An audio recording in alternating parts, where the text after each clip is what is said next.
The college basketball experience, off-season winners and losers edition of the Sports Gambling Podcast Network is brought to you by Underdog Fantasy. You can win up to 325 times your entry with their new Pick 8. Sign up today using the promo code TCESGPN to claim your special pick and first-time deposit. Offer up to $250 bonus in cash.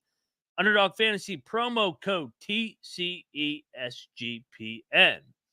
And we're also brought to you by Rhythm. Get your best data-driven props and picks over at Rhythm. Claim your 7-day free trial today by going to sportsgamblingpodcast.com/rhythm. That is sportsgamblingpodcast.com/RITHMM today.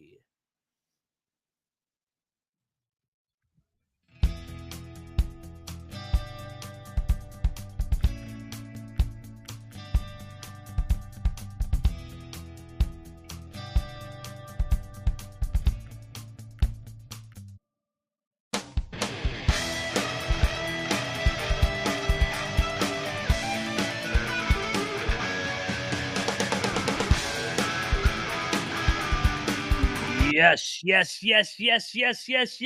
Woo-wee. Welcome to the College Basketball Experience, part of the Sports Gambling Podcast Network. Tuesday night, June the 11th, and college hoops is alive and well. We'll talk Dan Hurley. We'll talk some portal winners, talk some NBA draft a little bit. But first, if you're wondering who you're listening to, I am Moneyline Mac, aka the former video coordinator for Bob Huggins and Frank Martin, also known as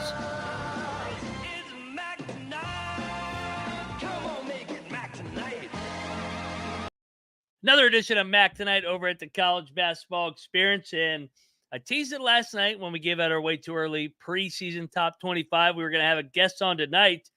And for those watching in the chat, you guys know this guy, familiar face from the chat himself, over at VSiN as well. Oh, I got the technology right.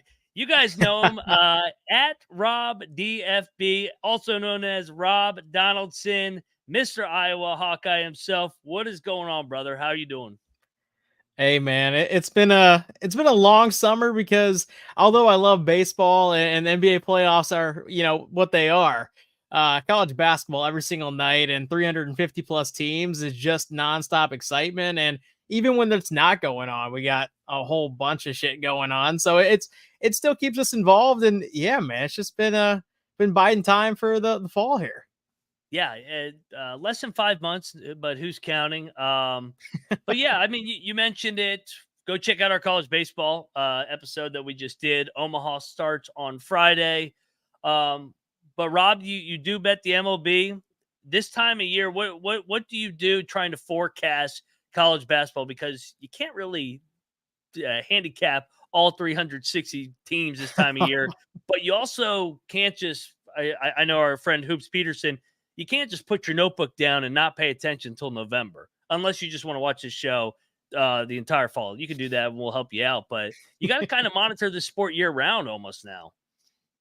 Oh, I mean, if you're a person who likes professional sports and you're monitoring like NFL free agency or NBA free agency or even MLB free agency, that in a vacuum feels overwhelming. And now we have NBA draft declaration guys who are coming back to school. And then you guys got entering the portal who then go back to the school that they declared from or entered from. And then you got coaches who are just all over the place. Man, yeah, you can't just mail it in this time of year. You have to have at least some kind of handle on kind of what's happening. And, from there, that's kind of where you just kind of pick the pieces up. As long as you have a little bit of a firm grasp on who's adding who and where some of the big names are going, you're in a good spot for September and October when you really got to piece it together.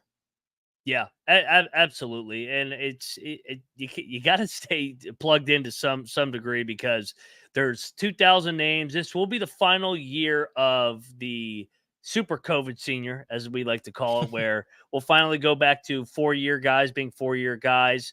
We'll talk about some coaching hires that you like, Rob, some coaching hires that maybe you didn't like, some portal additions. But first, we got to talk about Underdog Picks, because go check out our newest daily podcast over at the Sports Gambling Podcast Network. The Daily Dog, new 10-minute episodes dropping Monday through Friday. The Daily Dog, wherever you get your podcast today. And of course, Circa is announcing they're giving away $16 million in guaranteed prizes over at Circa Survivor and Circa Millions. Sign up today in Vegas. Play anywhere with footballcontestproxy.com. Promo code SGP to get $50 off. That is the footballcontestproxy.com. Promo code SGP. All righty, let's lead it off with some coaches, because I know you and I especially, we like to dive into the coaches, the systems. So the headline, Calipari, it goes from Kentucky to Arkansas. If you've been living under a rock, yes, Calipari left from Kentucky to go over to Arkansas. That domino started when Lanier got fired at SMU. Enfield goes to SMU. Then Musselman goes to USC. Calipari goes to Arkansas. Mark Pope goes to Kentucky. Kevin Young from the Suns to BYU. On and on and on. And we could talk about Dusty May as well. Is there a hire or two that you really like, and also what they've done so far with their roster and just a short 2-month turnaround? Yeah, I mean, Coach Cal, I think no matter where he goes, I mean, at Kentucky every single year, it was like they were adding, a fresh body through the entire lineup, whether it was through the portal or through freshmen. And so I really do think that he's just one of those plug and play type coaches where you can kind of put him anywhere. He will still get the talent accumulated and he'll find a way to win with it. And I think that Kentucky job, we've been kind of talking about it for a long time, but I think Kentucky fans kind of just didn't appreciate what they had. And eventually I think that will actually show up. It wasn't a smooth start to Mark Pope's tenure at BYU. They had a lot of talent. They weren't winning games. They weren't closing games, was the biggest thing for a long time, where their second halves, they would lose by 20 points after carrying a 15-point lead or a 10-point lead in the halftime. And so how does that kind of look out the gate when the SEC is going to be so much more loaded even next season? I don't know. And that's where I think Kentucky fans they pushed out the wrong guy. I think they had something good going. And when you are that successful for that long, you kind of get a little bit content. And I think they're going to pay for it. Yeah, it will be interesting. I mean, the Calipari era, you could, I think if you have to be realistic with yourself, it was a success. As many Final Fours that they had been to, won a national championship. It was disappointing that they had not been to a Final Four since 2015, I believe. They hadn't been past the second weekend since before COVID. It had gotten stale, but it will be interesting because the grass is not always greener on the other side. The guy that he replaced, what do you think about the Must Bus going from Arkansas to USC? Kind of, in my opinion, it fits just because he's kind of a West Coast guy, and he's a guy that's kind of got to get out 4 or 5 years because of his personality. Yeah, I mean, I kind of think back to when he was at Nevada and there was the late night games, and he just felt like he was the most energetic guy on the court at that late at night. And it's like, dang, I'm tired, but this dude looks like he's ready to go pump 225 for 20 reps. And so I don't know, man. I think that he'll be fine no matter where he lines up. And that's just a guy that has a professional demeanor. Some of these coaches, I feel like they are who they are in terms of the X's and O's, and that's why they're successful. But he just has, I think, that aura around him that just screams professionalism, but he also is the exciting guy who takes his shirt off and waves it around at the end of the game. So I think he's a guy that can recruit X's and O's, and I think no matter where he goes, he's going to have enough talent to win. Yeah, and what he's also proven at Arkansas, he could do it with transfers, and he's doing it with transfers. We'll talk about the portal class that he brought in. I mean, it's going to be 10, 12 new faces. Guy that's bringing in a lot of new pieces, Dusty May. Let me ask you this, Rob. When you're looking at transitioning from one job to the other, do you like your head coaches taking over a high major program to have more success? Maybe like a more Darren DeVries. Tucker DeVries is the basketball player, son of Darren DeVries, where you're winning 20, 25 wins a year. You've shown consistency 5 straight years of winning 20 plus. Or do you like, let's say, a Dusty May or Andy Enfield, where they caught lightning in a bottle for an NCAA tournament, rose their stock that way? What's your take on that, kind of balancing the two of NCAA tournament success that sometimes can be fool's gold in a way, versus stability in the regular season that you haven't had the postseason success yet? I think it's two different, expectations that you need to bring on, and I think the transfer portal has kind of shaped, these lightning in a bottle guys a little bit better. They've given them a better platform because right out the gate, they don't have to program build again, and hopefully that they can like land, the scraps or a guy who didn't have the academics to play at a higher or a better school. They immediately can just go out and get who they want stylistically, and I think that's such a game changer. At the same time, to your point, you even look at like Chris Mack at Xavier, right? He had all those great runs, and immediately he goes to a higher major school, and it's a disaster. And that's why, quote unquote, for a long time, he was passing up those big jobs. He was complacent or content with just kind of being where he was, and there wasn't really any big reason to move, but the money ended up talking, and he bit up a little bit more than he can chew, and now he's back at where he's at. So yeah, I think it's just exactly. And so I think it is just a managing expectations kind of thing. A guy who had great seasons but never really did anything in the tournament necessarily was Pat Kelsey. But I think he's going to be a guy that's going to have a lot of success because he did it at multiple stops. He brought in talent, and even the talent he brought in wasn't like he was bringing in superstars or was just one time over. To your point, I think if you can have success year in, year out for a long duration of time, especially at multiple stops, like that is who you ideally want in a utopian kind of world. Yeah. No, I get what you're saying. Another topic I wanted to ask you about. So we're talked about kind of Dusty May, although I should say Dusty May's not just lightning in a bottle, one hit wonder, because they lived up to expectation. They didn't live up to expectations in March, but they still made the dance. They could have flopped easily. We've seen these teams that go in the magical Final Four runs and then they don't even get back. Dusty May, there was a lot of expectations handling the NIL. They weren't used to having the target on their back at FAU. For him to elevate that program, leave it where it is now, I thought it was success just getting back to the dance. Let's go to the rival, though, because Ohio State did something I think that kind of surprised all of us. We joked about that it got stale with Chris Holtman, and we were going to bet on Ohio State every game when Diebler took over, and it was successful down the stretch.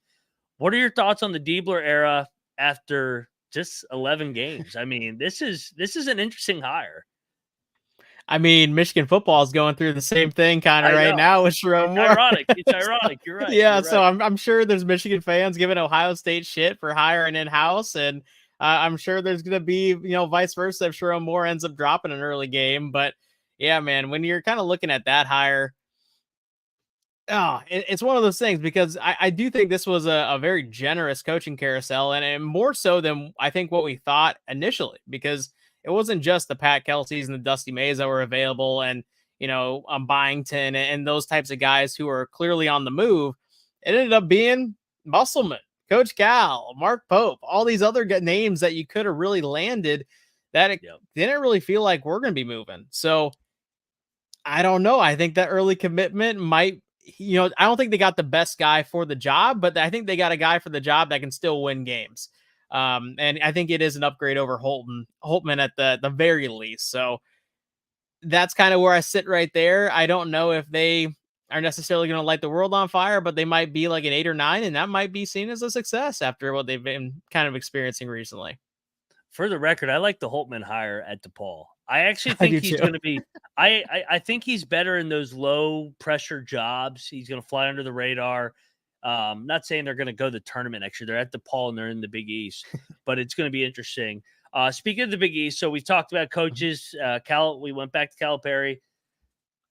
The guy that's kind of the face of college basketball now is the guy that just turned down the Lakers job, Dan Hurley, back-to-back national championship. I would argue that he's become more likable, way more likable over the last couple months with just turning down Kentucky, turning down the Lakers.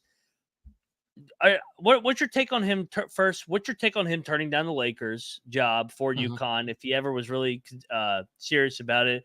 But two, just how good it is for the game of college basketball that a guy like Dan Hurley, a personality like him, staying at a program like UConn, a fucking crazy ass fan base that's irrational and thinks that they're going to win the next 10 national championship like it's women's basketball. But it's just having that, it's a brand now. It's been a brand, but he he's taken it to another level in terms of the blue blood. I remember when we were debating if it was a blue blood last year. It's beyond a blue blood at this point.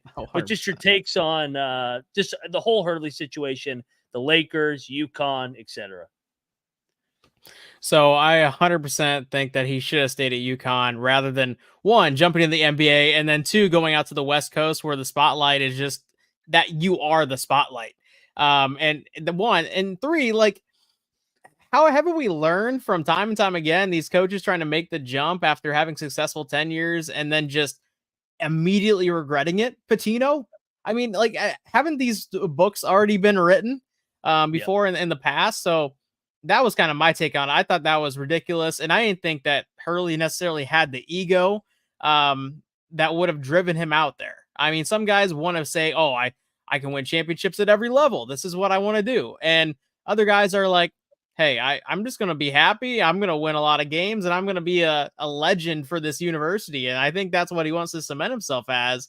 And about his personality, I hate it. I I think he's so damn annoying. He's up there with Shaka Smart for me, but I love that UConn has embraced this us versus the world mentality, and I think fan bases, there needs to be those fan bases in every sport. We need to hate Yankees fans. We need to hate the Philadelphia Eagles fan base. Like, they need to be on their own island. They need to be as annoying as it humanly gets, and they need to be as good as possible without ruining your fandom as a result. So that's kind of where I stand, and I think it's perfect that he's staying. Yeah, and I'm glad you brought up Pitino. That's what I kept saying. I said, guys, we just literally, Rick Pitino went on part of my take a couple months ago. He said the biggest mistake was him going to the Celtics from Kentucky. In my opinion, I've said this multiple times, if Rick Pitino stays at Kentucky, he wins 6, 7 national championships, and we're talking Coach K versus Rick Pitino as the greatest of all time. That's the argument. Coach K turned down the Lakers job 20 years ago, and we saw what it did for his legacy. Won 2 more, got 5 national championships.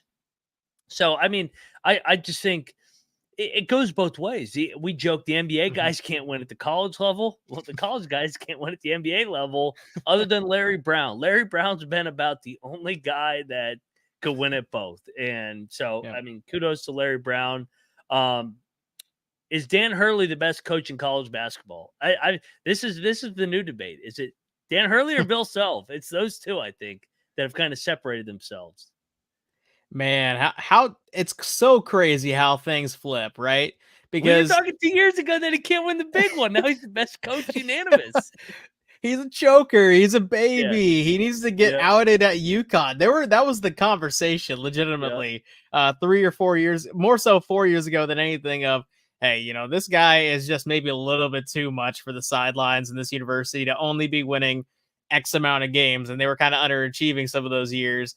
And, I guess, well, obviously rattling off 2 titles does make a big imprint on your legacy. And, for some guys, even just making it to the Final Four can rewrite your history or rewrite the fan base's passion for you. But man, best coach in college basketball, I still give it to Bill Self. I mean, there's just something to just absolute straight consistency year in and year out, and having that kind of turnover at that kind of school. I mean, Coach Cal obviously struggled with it at Kentucky, and Bill Self just is continuously the guy, and nobody can go into that building and win ever. And I think that just speaks volumes. Part of me think Kansas is going to win it just because they're so tired of hearing about UConn, and it's going to be a Kansas UConn back and forth for years to come. Self versus Hurley. But you know what this means? I mean, Hurley's becoming more likable. They've covered every NCAA tournament game. They're going to three-peat next year. We're going to bet against them every single game next year because their lines are going to be so inflated next year. We have to. And I know you submitted last year and you were smarter than me. You texted me what, Sweet 16 or Elite 8. You're like, I'm not fighting it anymore. UConn's just going to continue to cover. And I'm like, it's mathematically impossible that they're going to cover 12 straight. And boy, did they. And they beat the tar off Purdue. They beat the shit out of Illinois. We should have covered in the Alabama game. That was I Yes. mean, Alabama had the lead with like 10 minutes, but the other games they rolled through that tournament. But yeah, I think UConn's fade next year. As much as people are gonna be like, oh, Agreed. here goes Mac again, trying to fade to UConn, hating on UConn. I respect UConn. I like Dan Hurley. I'm glad he's back, but now he's way too popular for me. So yeah, I'll be fading UConn next year. It'll be a popular take. Real quick, if you want to fade somebody in the NBA Finals, or if you want to take somebody in the NBA Finals, get over there at Underdog Fantasy. They got the new Pick 8 challenge. Create entries with 8 picks up to double flex entry, so you can miss up to 2 times, kind of a little bit like a round robin. Stack winners on top of winners. And like I said, if you've been following our page, the Underdog Fantasy, and the code right here, right there, TCE SGPN, you get a nice deal there where you're with that promo code. I think it's higher, lower, half a point for Jason Tatum or Luka Doncic. The other night it was Kyrie Irving. Now, he almost did go lower because he didn't show up, but nevertheless, he did hit the higher. But you got to use that promo code right above my head, TCE SGPN. Watch it on YouTube.com. To claim your special pick and first-time deposit, offer up to $250 in bonus cash. Underdog Fantasy, promo code TCE SGPN. Shout out to the chat. Chad G's alive and well. Chad G, cheers to you, brother. Look forward to seeing you in Vegas this time around next year at March Madness. So we've talked coaches. Let's talk some portal. The vaunted portal that nobody wants to talk about. I'm so tired of talking about the portal. It's good for content. Chad G, fuck you. Right fucking above me, right above my fucking big fucking noggin. TCE SGPN for Underdog Fantasy, everybody. Any specific portal classes that pop your eye? Some additions that you liked, some teams that you're like, hey, you know what? I like what they did here, and I think that they can take a step here or bounce back if they had a bad year last year. Oh man, I love what Pat Kelsey and Louisville did, man. I just think he's right. Every single one of them. I think they only retained one former player on the roster. And yeah. I like just to kind of picture Pat Kelsey walking in the room the first day and just saying, hey guys, yep, team meeting. You're all God. See ya. And I agree with that. I mean, that tenure was such a disaster under Kenny Payne that he tainted all those guys. I don't think you can go from being that pathetic and that many losers and dudes saying they can't play because they don't have the right tights, and Sky Clark, who goes from team to team to team, and just be like, yeah, well, we got enough talent that we can sometimes score against teams, and then just translate that to next year and be successful. So, you look at all the guys that they brought in, it wasn't just guys from Charleston, or it wasn't just guys from BYU. It was guys from James Madison, USF, and guys who have been part of a winning culture. Wisconsin, Chucky Hepburn. All these dudes are coming from teams that have made the tournament or were darn close to making the tournament if you're USF. And I think that is going to pay so many serious dividends right out of the gate. And even though the ACC is tough and Louisville was a dog shit team last year, I think they're going to be in that top 3 in the ACC mix because of who they got coaching on the sidelines and who they added talent-wise. I completely agree, and I'm glad you brought up bringing in guys from winning programs, and that's what they did. You mentioned it prior, coming over from South Florida. You got Chucky Hepburn coming over from Wisconsin, obviously. You got Corn Johnson coming over from Washington. You also got the Charleston guys, and then you got the Sun Belt Player of the Year, Terrence Edwards, who you're talking about winning guys, and Javon Hadley coming over from Colorado. They play in the tournament, and I know Khalifa is going to be out for this year. It sounds like with the redshirt injury year, but he's a guy that's been around a winning program as well. I don't think you got to be able to have guys that are used to winning, 23, 24-year-old men if you want to flip this roster. And he did the right thing. Get that Kenny Payne shit out of here. Like, this is Louisville basketball. You belong. I'm not saying they're Kentucky. They're not going to be Big Blue Nation, but they're just right below them. I mean, this is a proud program. Speaking of proud programs, you're a Big Ten guy. Mhm. What do you think of Mike Woodson in Indiana? And I mean, one thing they did, they made some strong ass offers. If they're gonna go down, at least they're gonna go down swinging, fucking with some big names here. And I respect it. And as painful as it is to say, because Mike Woodson has had some things to say about the Iowa fan base and Yep. Fran McCaffrey, he is a guy that just exudes professionalism, and clearly players want to play for him because every single year pro level talent comes to his university from either, the high school ranks or from other programs. And he was a successful head coach in a way. I mean, in comparison relatively to other head coaches that have had their waves in the NBA, he won games. He was competitive, and there was a debate when he was fired of whether or not he should have been fired.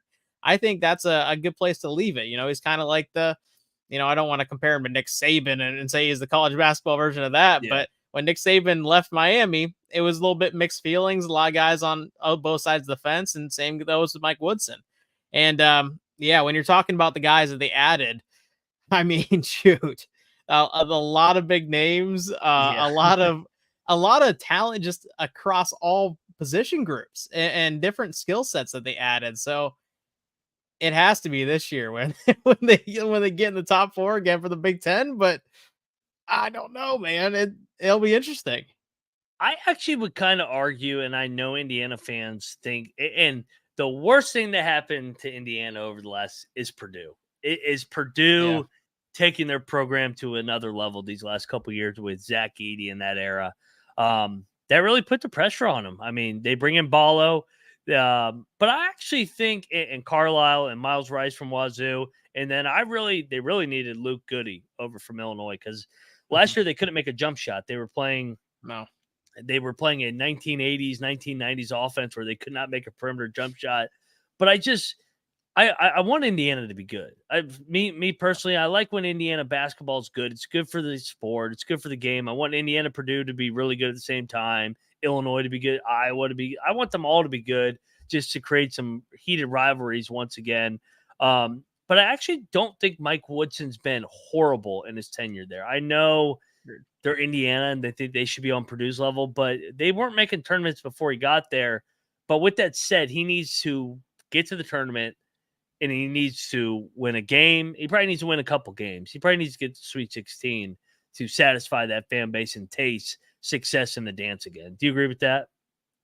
100% agree with that. And to your point, Indiana, North Carolina, UCLA, when those teams, those kind of brands are successful, it gives you another team to hate. It gives you another reason to watch games that you probably otherwise wouldn't watch. I mean, when Indiana's been down, we don't give a shit about Indiana Rutgers. I mean, that's just disgusting sounding game. And so, I mean, what we do from the betting side, but I mean, just from a viewership standpoint, absolutely not. And when you're talking about, Indiana, it's not like they just overhauled this entire roster. They still had guys that were impactful guys last year that are going to be staying on this team. And I really do think that the talent that they added, the talent that they stayed, and the fact, to your point, that they couldn't really make a jump shot since Jalen Hood-Schifino was there. And he was like just chucking up the most ridiculous threes possession by possession. I think they actually add some efficiency to this lineup, and I think it's going to pay a lot of dividends for them. Yeah, we need Indiana relevant in that Sunday late afternoon slot on CBS. We need them playing, if they're playing Sparty, Purdue, in a meaningful CBS game on Sunday afternoon, not if they're battling to get in the NIT. All right, so I got to jam some Big 12 in here because that's my league. For sure, absolutely. What thoughts on the top tier of that league? We mentioned it. You're an Iowa Hawkeye guy, but I feel like the Big 12 has done a really good job of maintaining their core guys and then kind of adding a piece or two in free agency in a way with Kansas, Houston, Baylor, and Iowa State. Have those four separated themselves in your eyes as well? Yeah, I would say so. And I do think there's going to be a definitive bottom again, but I don't think West Virginia is going to be a part of it this year. No, we're back. We're back in the middle. We'll be Yep. like a 9, 10, 11 seed next year. I think we'll get to the dance. Be like Drake. Okay. Yeah. Yeah, exactly. And Speaking of hopefully Iowa, not. you love some Drake. We'll blow an I do 8-point love lead with Drake. 4 minutes left in the tournament. Oh, 2 years in a row. I know. Mind you, oh my gosh, they were the bane of my and each time I was so bought in. I was just like, Drake is the upset. Drake is Yep. also the round 32 upset too. And Yep. man, just kicking the nuts. But yeah, I think when you're kind of looking at that top of the Big 12, to your point, there is definitely, I think, definitive tiers and a large middle that's away from the top and then away from the bottom. And I don't see it playing out a whole lot different than last year, to be honest. I think, and I think part of that is because the teams that are leaving, that league, in terms of Texas and Oklahoma, they were whatever. I mean, you could interchange. Yeah, you could interchange them with anybody. I mean, Arizona's an sure. upgrade. Yeah, 100%. Yeah, there's significant upgrade. Yeah, that league 100% got better. And even Utah. I mean, Utah is they lost a lot of pieces, but they were very excited. I was very excited about them last year, and they underachieved to all hell. But God, I do think that even still, they're going to be around the same spot as Oklahoma and be a worthy replacement of them. Well, and I would argue Colorado is kind of similar to Oklahoma too, and Tad Boyle too. I know that they lost a lot of talent, but we joke about it on the college basketball experience with Colby, who's a Colorado fan. Tad Boyle's better when they have less talent. He finds a way to overachieve, and then he underachieves as the team like last year, where he's got 2 lottery picks in De Silva and Cody Williams. So yeah, I'm Big 12. Big 12 will be top tier league again. Hopefully we fucking don't shit the bed in March Madness. Hopefully our guy doesn't blow out his ankle against Duke again. If Jamal Shead had come back, I would have had Houston number 1. But as of right now, I got Kansas. Who if you had to rank your top 5 just off the top of your head, Rob, I did not prepare Rob a script here, so I'm just firing questions at him. You guys would think that we do this all the time, but if you had to give out a top 5 right now, what would you say?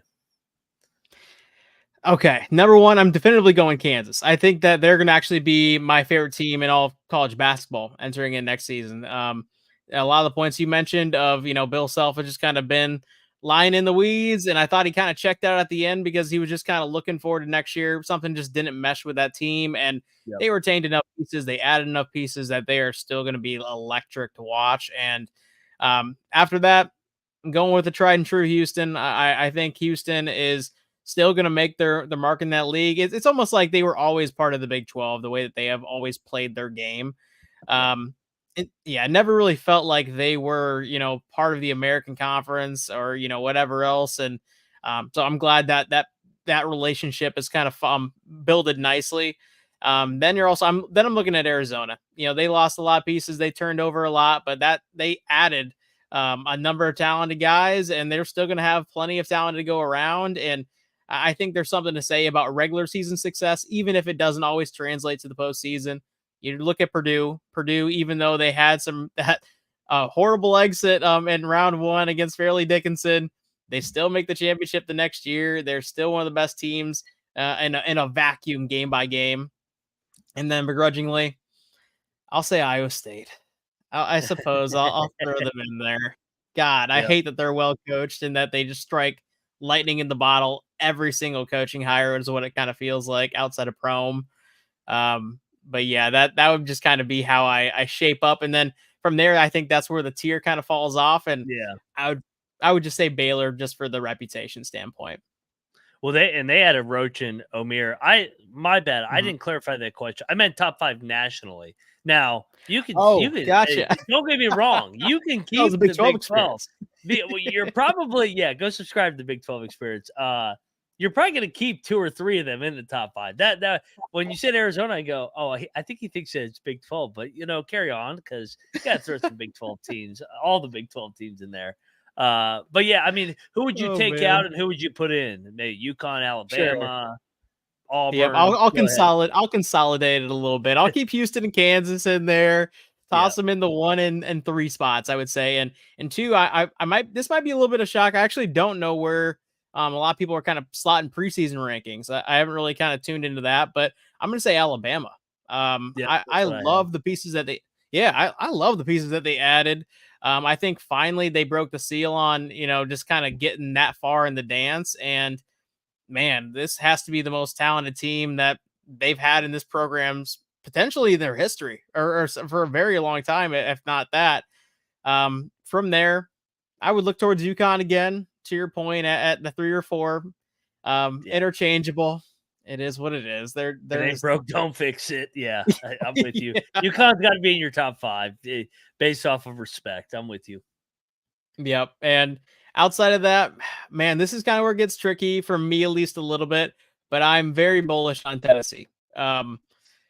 It's also one of those things of how much do I want to trust Rick Barnes, but man, that Chaz Lanier get that from North Florida, I think immediately people are going to realize, like, damn, they added a player that they haven't had in quite some time. And right off the bat, I think it's going to be instant impact with Akpar as well, and the guys that they retain on that team. And again, Rick Barnes is a guy that, maybe hasn't broken the seal on a Final Four or championship run, but a winning in the regular season does mean something. And I think he's just that little player, that little glimpse away from really just kind of getting after it. And I know, this is kind of the shitty side of my job, Colby's job, is we break down every single team, every single game from November 4th till March. And then we get the casual fan that comes in and fucking Tennessee loses. And it's like, oh, Rick Barnes sucks. Tennessee sucks. It's like, no, man, they went 30-6 this year, or Purdue sucks. Like, I know we bust Noah's balls, but like, I actually wanted Purdue because I hate when like we create these narratives based off a single elimination tournament. And I know you're judged off that. I know that it's like, oh my God, the ACC is like greatest league now all of a sudden because they go on a little bit of a run. It's you still, the regular season, and I'm glad you said it, the regular season does matter. And if you get yourself in a position where you have enough chances, aka what Scott Drew was at Baylor, they always choked. And then finally they got the special team. They broke through. They got a national championship. I look at a team like Iowa State. I think they're gonna fucking get a national championship with Otzelberger as long as they keep pounding on that door. It takes heartbreak over and over again. UConn. I mean, they lost to New Mexico State in the first round the year before that. Bill Self's had his troubles in March. Everybody has their troubles. That's why it's March Madness. It's madness. It's March Madness because it's the most unpredictable sport event of the year. And I'm glad you said that. So I don't know where I really was going with that, other than I was glad that you did say that, because I do like Tennessee. I like Rick Barnes. I like Greg McDermott at Creighton. I like Shaka Smart at Marquette. I like the guys that are able to sustain 25 to 26, 27 wins a year. I think that says something. And eventually you are going to be able to knock that door down and get it done. No, I did not say that, Chad G. You're fake news in the chat. Because, and that gets me to my next topic. I said Miami was overrated 2 years ago. They went to the Final Four. Well, what did they do for an encore? They don't even make the fucking NCAA tournament. Who's the team off the top of your head that, because I think you can fade the March Madness angles the following year. It's like a recency bias. Who's a team in your mind that I kind of think that they got hot, and next year I'm going to fade them? That's a great question. Off the top of my head, man, oh, that's so obvious, isn't it? I feel like that's too obvious. Like that's too obvious. It's always the same thing with like, and same thing with like saying Purdue isn't going to get back. Like, even though they might be probably getting slotted in the top 10, it's like, there's a lot of roster turnover there. That does mean something when you are Purdue. Your NIL package isn't going to be the most elite of the elite. I mean, they're hemorrhaging guys. Mason Gillis is going to Duke, like, after a championship run. That's just crazy to think about. But I would say Clemson would be the biggest one, and Yeah. I know that Another I take the ACC most team. heat. Yeah. Fucking ACC. They're such a fluke ass league in March, and I don't know how they keep doing it. One of these tournaments, they're going to go over, and it's going to be so great. It evens out, but continue. Yes, I think Clemson's a good candidate. Yeah, that comes down to Brad Brownell and just me not ever trusting him. And the teams that he's kind of cultivated. It's just it's a very ununique, mundane style of ball, and it really should not be as accessible as it kind of looked when they were beating Baylor and beating Arizona and just named the Almost top 5 Bama. Big 12 teams. Yeah, yeah. And so that's kind of where I'm sitting is, yeah, Clemson, that is a high horse that I think they're just going to flat out miss the tournament. Well, you know what it's called? It's the ACC March Madness voodoo defense where somehow their opponents are going to go 4 for 40 from 3, and it's like only the ACC teams. Syracuse and Boeheim had that shit going on forever when they would go on a run every 5-6 years. NC State and Clemson had it last year. It's remarkable. Yeah, I mean, all you can do is tip your cap and laugh and be like, "This is unbelievable." But that's why they call it March Madness. Yeah, I mean, appreciate you hopping on, man. I know you're in here every single night when we get here year round, or not year round, nightly, come November 4th. But want to get you on, talk a little offseason check-in, see what you're doing. I know you're betting baseball every night. Everybody follows you over at Rob DFB, but anything else you want to plug before we get up on out of here, man? Hey, nothing for me to plug. Always just happy to hop on, and as I kind of always say, this is the best, most entertaining sports betting show. You bring serious credibility, even though it's just like fun shooting the shit and you're drinking a whiskey and you're not even really knowing how to sponsor Underdog above you. It's like it's a great time because I mean you were in the coaching ranks. You've seen these teams that we're kind of judging on a nightly basis, and yeah, I mean, there's not a better blend that you can find anywhere. So I appreciate you having me on. Absolutely, Rob.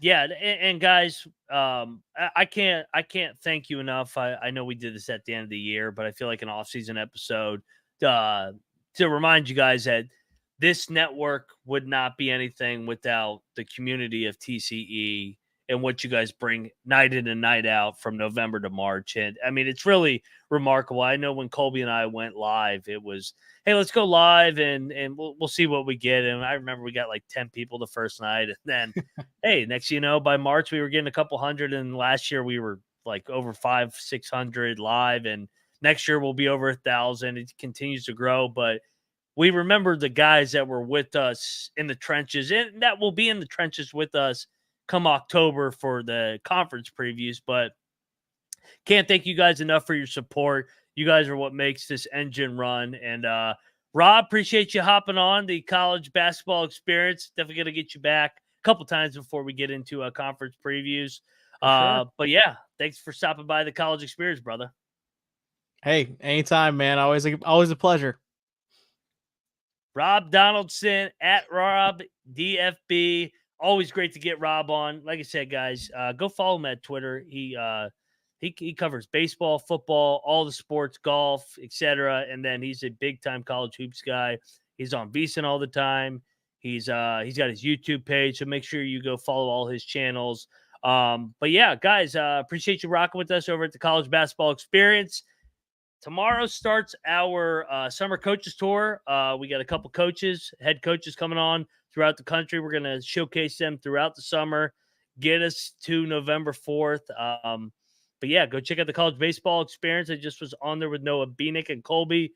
Omaha starts here on Friday. Go check out that show. Go check out the College Football Experience. College football is less than 3 months away. Thank fucking God. Colby's breaking down all 134 teams in the land. So go check out that Big 12 Experience. We just broke down some Big 12 games today for football. Check out that channel and the Main Sports Gambling Podcast Network, where we all come together on YouTube at the College Experience. Shit, we've been going 45 minutes. Appreciate everybody rocking with us on a beautiful June night in the summer. I am